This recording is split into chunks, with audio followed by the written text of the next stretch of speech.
कौटिल्य सबको बताएंगे कि लंबे समय तक चीज़ों को कैसे याद रख सकते हैं, उसका प्रैक्टिकल वे बताएंगे। Thank you Kautilya. So first of all I'd like to thank Manoj uncle ji, and now coming back to the point। देखिए, ये दिक्कत बहुत सारे स्टूडेंट्स के साथ होती है कि वे सोचते हैं कि हाँ हमने ये कुछ करा है, लेकिन जो हमारी रिटेंशन है, याद करने की जो हमारी लिमिट है, जो क्षमता है, वो इतनी ज़्यादा नहीं है।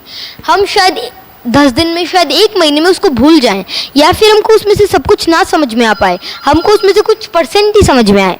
तो उसके लिए मैं आपके लिए कुछ लेकर आया हूँ। देखिए, ये एक ग्राफ है, अगर आप इसको ध्यान से देखें तो एक बार आप इसको जूम इन करके देख लीजिए। ये बहुत ही ज़्यादा इम्पॉर्टेंट है, आप इसकी एक फ़ोटो भी ले सकते हैं, स्क्रीनशॉट। देखिए इसके अंदर क्या लिखा है। सबसे पहले लेक्चर, जो कि ये 2 टाइप की टीचिंग मेथड्स होते हैं, एक होते हैं पैसिव टीचिंग मेथड्स और एक होते हैं पार्टिसिपेटरी टीचिंग मेथड्स।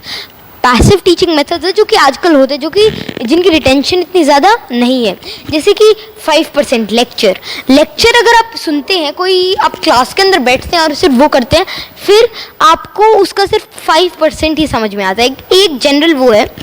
फिर रीडिंग, अगर आप उसको एक बार पढ़ लेते हैं खुद से, फिर 10%।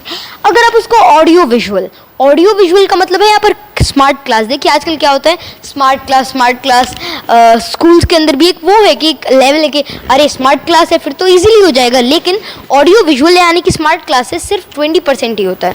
और अगर आपको कोई समझाता है, मतलब कोई एक्सपेरिमेंट करके दिखाता है, कोई अच्छी तरीके से आपको बहुत अच्छी तरीके से समझाता है, तब भी आपको 30% ही समझ में आता है। अब आ रहा है पार्टिसिपेटरी टीचिंग मेथड्स। देखिए 2 टाइप के टीचिंग मेथड्स, पहला पैसिव, दूसरा पार्टिसिपेटरी। पार्टिसिपेटरी के अंदर 3 टाइप्स हैं, जिसकी सबसे पहले डिस्कशन इन ग्रुप्स। देखिए अगर आपका इमेजिन करिए साइंस वगैरह, सोशल साइंस, इनके लिए बहुत ही ज़्यादा इंपॉर्टेंट है। अगर आपको कुछ डिफिकल्ट लगता है तो आप उनसे बात करिए, कोई डिस्कशन करिए, फिर क्या होगा, आपके पॉइंट्स आएंगे, आपके जितने भी मेट्स हैं जो भी आपके साथ कर रहे हैं, आप उनके भी आपके अंदर पॉइंट्स आएंगे, तो आपको एक म्यूचुअली और एक मल्टीलैटरल आपके अंदर एक इन्फॉर्मेशन आएगी। फिर है practice by doing. Practice by doing का मतलब है आपको उसको खुद से करना। इमेजिन करिए कोई एक्सपेरिमेंट है, एक्सपेरिमेंट को आपको कोई लेक्चर भी दे सकता है, आप उसको बुक से भी पढ़ सकते हो, उसकी वीडियो भी देख सकते हो, और उसकी एक डेमोन्स्ट्रेशन, मतलब आपको कोई और एक्सपेरिमेंट करके भी दे सकता है। लेकिन एक्सपेरिमेंट तभी अच्छा होगा, आप उसको 75% तभी समझ में पाओगे जब आप उस एक्सपेरिमेंट को खुद ही करते हो।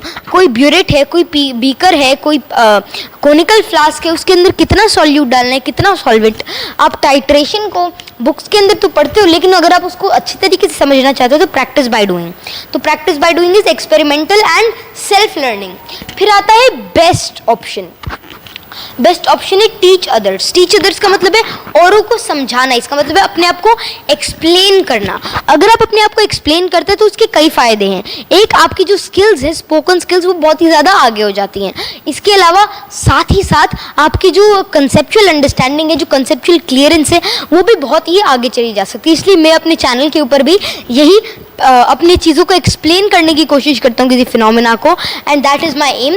तो अगर आप इस ट्रायंगल को फॉलो करते हैं, अगर आप पार्टिसिपेटरी टीचिंग मेथड्स को करते हैं, पैसिव को छोड़ते हैं, तभी आप आगे बढ़ पाओगे। क्योंकि अगर आप देखिए, ये सबसे ज़्यादा इजी तरीका है किसी चीज़ को याद करने का। वैसे तो अगर आप रीडिंग बहुत बार करोगे तब भी आपको समझ में आ जाएगा, लेकिन उसमें बहुत ज़्यादा दिक्कत है, बहुत ज़्यादा आपको प्रॉब्लम आएगी। लेकिन अगर आप इन वेज को यूज़ करते हैं तो आपके लिए बहुत ही ज़्यादा आसान होएगी। देखिए पुराने ज़माने के अंदर क्या होता था, जब हमारे अर्ली वैदिक या वैदिक एज थी, तब ये जो पार्टिसिपेटरी टीचिंग मेथड्स हैं यही काम आते थे। तब क्या होता था, गुरुकुल के अंदर बच्चे डिस्कशन करते थे, वे औरों को अपनी व्याख्या देते थे, अपने आप उनको समझाते थे। इसके अलावा प्रैक्टिस बाय डूइंग, हर चीज़ को वहाँ करा जाता था खुद से। आजकल क्या है, ज़्यादा सबसे जनरल है लेक्चर, फिर ज़्यादा से ज़्यादा ऑडियो विजुअल, और अगर कोई बहुत ही ज़्यादा आपको एक्सेप्शनल आपका चांस है, लक है, फिर आपको डेमोन्स्ट्रेशन भी मिल जाती है। तो ये आपको ध्यान रखना है कि आप पैसिव को अपने एंड पे, पैसिव को छोड़ के ज़्यादातर आप पार्टिसिपेटरी की ओर जाए। अगर आप पार्टिसिपेटरी टीचिंग मेथड्स की ओर जाएंगे या फिर पार्टिसिपेटरी लर्निंग मेथड्स की ओर जाएंगे, तब आपके लिए समझना और सीखना बहुत ही आसान हो जाएगा। And with this I like to end here it's me Kautilya Pandit signing off. कितना अच्छा बताया देखिए कोटेल जी ने, कितनी मुश्किल चीज़ों को हम आगे लॉन्ग टर्म हमारे रिटेंशन रिकॉल रहे, उसका बेस्ट वे आउट यही है।